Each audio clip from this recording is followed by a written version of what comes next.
আসসালামু আলাইকুম সবাইকে। আশা করছি আপনারা সবাই ভালো আছেন। আমি আল্লাহর রহমতে ভালো আছি। এই যে সকাল সকাল উস্তা ভাজি নিয়ে হাজির হয়ে গেলাম।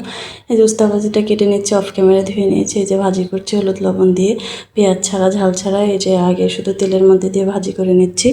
আর এই যে আমি উস্তাটা এইভাবেই ভাজি করে, এইভাবে মজা লাগে। পেঁয়াজটা তখন উস্তার সাথে আস্তে আস্তে থাকে, তখন উস্তা ভাজিটা খেতে অনেক টেস্টি হয়। এই জন্য আমি আগে একটু ভাজি করে নেব। ভাজি করে যখন একটু আর কি হালকা অর্ধেক রান্না করা হয়ে যাবে, অর্ধেক ভাজি করা হয়ে যাবে, তখন আমি পেঁয়াজটা মিশিয়ে দিব। পেঁয়াজটা মিশিয়ে দিয়ে আস্তে আস্তে করে আরও সুন্দর করে ভাজি করে নেব।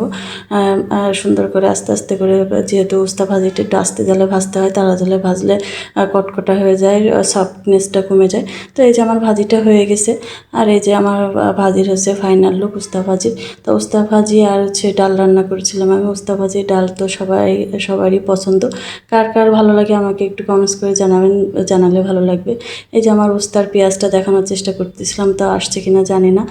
আর এই যে আমার উস্তা ভাজিটা শেষ। এখন আমি উস্তা ভাজিটা দিয়ে ভাত খেয়েছি, এত মজা লেগেছে তা আপনাদের বলতে পারবো না। আপনারা খেয়ে দেখবেন, অনেক মজা।